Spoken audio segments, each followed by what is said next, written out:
Hello everyone, मैं तुषार आपका बहुत बहुत स्वागत करता हूं। और आज हम करेंगे वन वर्ड सब्स्टिट्यूशन, जिसमें हम कवर करेंगे एक बहुत ही इंपॉर्टेंट सेक्शन जो कि हमारा रिलेटेड है किससे, टाइप ऑफ गवर्नमेंट से रिलेटेड। एग्जाम में हमेशा इससे सवाल आते हैं, आप देखते होंगे। और ये मेरा दावा है कि अगर आप ये सेशन पूरा अच्छे से देख लेते हैं और इसके नोट्स वगैरह लिख लेते हैं, कहीं पर बना लेते हैं अपने, तो आपका कभी कोई वर्ड ऐसा नहीं होगा जो एग्जाम में और आपको ना आता होगा। वर्ड्स आएंगे तो हमेशा यहीं से आएंगे जो मैं करवाऊंगा। तो अब एक बार देखिए इसको आराम से। और पहला वर्ड हमारा क्या है? पहला वर्ड है हमारा एनार्की। एनार्की का मतलब होता है अराजकता, यानी एब्सेंस ऑफ गवर्नमेंट, यानी ऐसी जगह जहाँ पे बिल्कुल लॉलेस स्टेट है और ना ही कोई सरकार है, ना कोई कायदा कानून, उसे हम क्या बोलेंगे? एनार्की बोलेंगे। ठीक है, अगले वर्ड पे चलते हैं। अगला वर्ड है हमारा एरिस्टोक्रेसी। एरिस्टोक्रेसी माने होता है government by the nobles and lords. अच्छा, नोबल्स कौन होते हैं? आपने हिस्ट्री में एक वर्ड सुना होगा नोबल्स काफी बार। यानी नोबल्स कौन होते हैं? ऊंचे तबके के लोग, यानी शाही लोग, या फिर बहुत ऐसे लोग जिनमें बहुत धन है, जायदाद है, जमीन है और शाही घराने से ताल्लुक रखते हैं। तो यानी ऐसी सरकार जो शाही लोग चलाते हैं, ऊंचे तबके के लोग चलाते हैं, उसको हम क्या बोलते हैं? एरिस्टोक्रेसी बोलते हैं। ठीक है, ओके। अगला वर्ड है हमारा ऑटोक्रेसी। ऑटोक्रेसी माने क्या होता है? Government by the one person, यानी ऐसी सरकार जिसमें केवल एक ही इंसान की पावर, सारी पावर है। इसको आप डिक्टेटरशिप भी बोलते हैं। आपने देखा होगा डिक्टेटर, हिटलर एक डिक्टेटर था। और आज के टाइम में आप जानते हैं नॉर्थ कोरिया में डिक्टेटरशिप है। हालांकि कोई देश ये तो कहेगा नहीं डिक्टेटरशिप है, तो आप इसको ऑटोक्रेसी कहिए चाहे। तो नॉर्थ कोरिया में ऑटोक्रेसी है, चाइना में भी आप ऑटोक्रेसी कह सकते हैं, क्योंकि आप शी जिनपिंग ही है लाइफ टाइम के लिए प्रेसिडेंट हमेशा। ठीक है, आगे चलते हैं। आगे है ब्यूरोक्रेसी। ब्यूरोक्रेसी क्या होता है? Government run by the officials. वैसे इसको नौकरशाही सरकार भी बोला जाता है। हमारे यहाँ भी यही है, ब्यूरोक्रेसी है एक तरीके से। क्योंकि आप बताइए काम कौन करता है? आईएएस ऑफिसर्स करते हैं, आईपीएस करते हैं, उनके सबऑर्डिनेट ऑफिसर्स काम करते हैं। कोई नेता लोग तो फाइल बनाते नहीं ना, वो तो बेसिकली एक चेहरा है हमारी सरकार का। काम तो हम ही लोग कर रहे हैं ना, चला तो हम ही ने सारा सिस्टम। यानी ऐसी सरकार जो ऑफिशियल्स द्वारा चलाई जाती है उसको हम क्या बोलते हैं? ब्यूरोक्रेसी बोलते हैं। ठीक है, आपने सुना भी होगा, हम ब्यूरोक्रेट्स कहते हैं हमारे यहाँ। ऐसा थोड़ा बोलते हैं कि बस ऑफिसर, ब्यूरोक्रेट्स ही तो बोला जाता है उनको। एनीवेज, आगे चलते हैं। अगला वर्ड है हमारा जेरेंटोक्रेसी। ये इस टाइप की गवर्नमेंट होती है जिसको बड़े बूढ़े लोग चलाते हैं। इसका अगर हम एक एग्जांपल देखें तो वेटिकन सिटी, आप जानते हैं, वैसे देश को देश ही माना जाता है उसे। और उसमें आप जानते हैं जो पोप होता है काफी बड़ा बूढ़ा होता है। तो बेसिकली चर्च का पोप होता है, वही वहाँ का हेड होता है, वही सारे डिसीजन लेता है। तो आप कह सकते हैं हाँ, वेटिकन सिटी जेरेंटोक्रेसी का एक एग्जाम्पल है।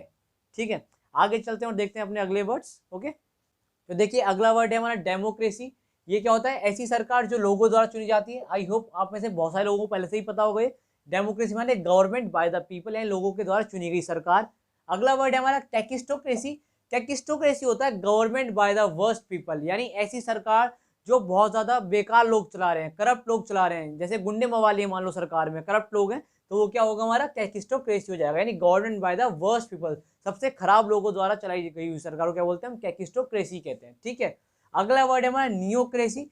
नियोक्रेसी क्या होता है? ऐसी सरकार जिसको इनएक्सपीरियंस लोग चला रहे हैं, यानी ऐसी सरकार जिसमें क्या है? इनएक्सपीरियंस लोग काम कर रहे हैं, उसको हम क्या बोलेंगे? नियोक्रेसी बोलेंगे।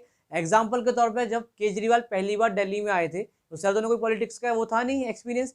जब पहली बार दिल्ली के चीफ मिनिस्टर बने तो उसे हम क्या बोलेंगे? नियोक्रेसी बोलेंगे। यानी ऐसी गवर्नमेंट थी उनकी जिसमें क्या था? लोगों को ज्यादा एक्सपीरियंस नहीं था पॉलिटिक्स का। ठीक है, अगला वर्ड है हमारा ओलिगार्ची।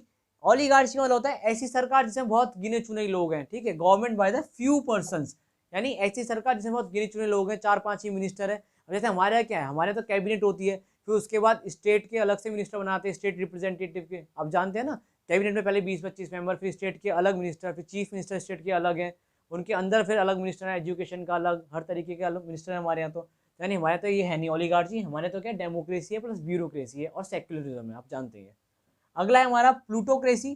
प्लूटोक्रेसी माने होता है ऐसी सरकार जो अमीर लोग चलाते हैं, रिच पीपल्स चलाते हैं। ठीक है, ऐसी सरकार जो अमीर लोग चला रहे हैं, जैसे कि कल को मान लो टाटा बिरला अंबानी अगर सरकार चलाएंगे तो क्या वो कहलाएगी? प्लूटोक्रेसी कहलाएगी। समझ गए आप? चलिए आगे बढ़ते हैं और वर्ड्स देखते हैं। तो देखिए अगला वर्ड है हमारा मोनार्की। मोनार्की क्या होता है? गवर्न बाय द किंग और क्वीन, यानी ऐसी सरकार जिसमें सारी पावर क्या है? राजा या रानी के पास है। ये पहले होता था, आप जानते हैं, जैसे जो ब्रिटेन वगैरह में होता था, या इससे पहले हमारे यहाँ भी क्या होता था? सारी पावर किसके पास होती थी? राजा या रानी के पास होती थी। ठीक है, अच्छा फर्क क्या है? काफी बच्चों को फर्क नहीं पता होता मोनार्की और डिक्टेटरशिप में। आप समझिए, मोनार्की में क्या होता है? जो अगला रूलर होता है वो डिसेंडेंट होता है इन्हीं की फैमिली का।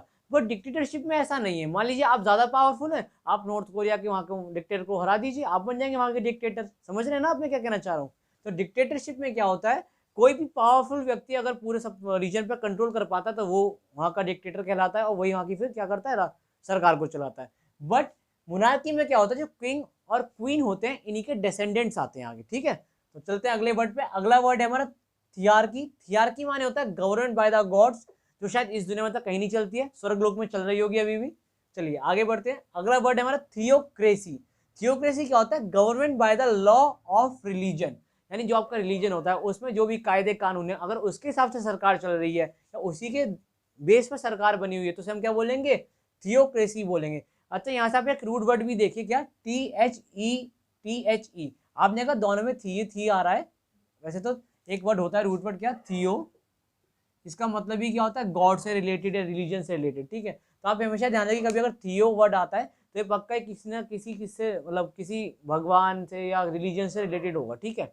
आगे चलते हैं। अगला वर्ड है हमारा सेक्युलर। सेक्युलर होता है government not by laws of religion, यानी ऐसी सरकार जिसमें कोई भी रिलीजन के कायदे कानून की वो नहीं है वैल्यू, बेसिकली जो सही है वो सही है, जो गलत है वो गलत है। ऐसा नहीं कि अगर रिलीजन किस चीज़ को सही कह रहा तो वो सही मान ली जाएगी, ठीक है, जो कि हमारे यहाँ ऑलरेडी है। हम क्या सेक्युलर स्टेट है, हमारे यहाँ कोई ऐसा थोड़ा ना है कि जी फांसी की सज़ा मान लो हमारे रिलीजन में कुछ है तो उसके हिसाब से दी जाएगी, ऐसा तो कुछ नहीं है।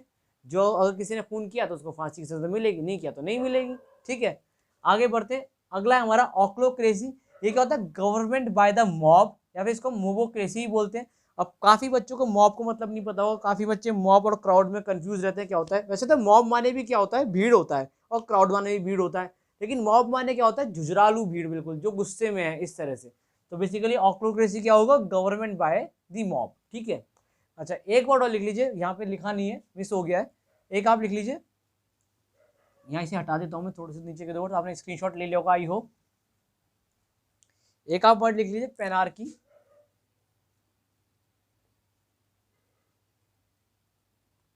आप एक वर्ड और ज्वाइन कर लीजिए, आखिरी वर्ड है आज का, पेनार्की। पेनार्की माने होता है government run universally, government run universally. मान लीजिए अगर हम सारे देशों पे जितने भी हैं, अगर ये ऐसा कुछ सोच लें कि हमें एक ही सरकार बनानी है पूरी वर्ल्ड, मतलब एक ही गवर्नमेंट के थ्रू रन होगा, तो हम क्या बोलेंगे, पेनार्की बोलेंगे। अच्छा आप इस बात भी जाने कि पैन क्या होता है, एक रूट वर्ड है जिसका मतलब होता है ऑल। जैसा आप बोलते हैं ना पैन कार्ड, यानी ऑल ओवर इंडिया चलेगा वो pan card, all over India valid है, समझ गए, यानी पैन माने क्या होता है, ऑल, ठीक है। तो आई होप आपको ये सेशन काफ़ी पसंद आया होगा, और कम से कम टाइम में मैंने सारे वर्ड्स को कराने की कोशिश करी है। और एग्जाम में अगर कभी कोई वर्ड्स आएगा जो कि गवर्नमेंट से रिलेटेड होगा तो यहीं से मिलेगा, यहाँ से बाहर कभी नहीं आएगा। तो आप इसको शेयर कीजिए अपने दोस्तों के साथ, ताकि उनको भी इस चीज़ का फ़ायदा पहुँच सके और वो भी एक ही जगह पर सारे वर्ड्स को ऐसे पढ़ पाएँ, उन्हें ज़्यादा भटकना ना पड़े। और शेयर करने का एक ये भी मोटो होता है कि जब बच्चे देखते तो मेरे को भी एक मोटिवेशन मिलता है कि हाँ भाई चलो बच्चे देख रहे तो और कंटेंट बनाए, ठीक है। तो चलो मिलते हैं अगले सेशन में, जिसे हम प्रोबेबली क्या करेंगे, किलिंग वाले सारे वर्ड्स करेंगे। तो शेयर कीजिए इसे अपने दोस्तों के साथ ताकि मेरे को पूरा मोटिवेशन मिले अगला सेशन बनाने के लिए। तो बाय बाय, टेक केयर, ध्यान रखिए अपना।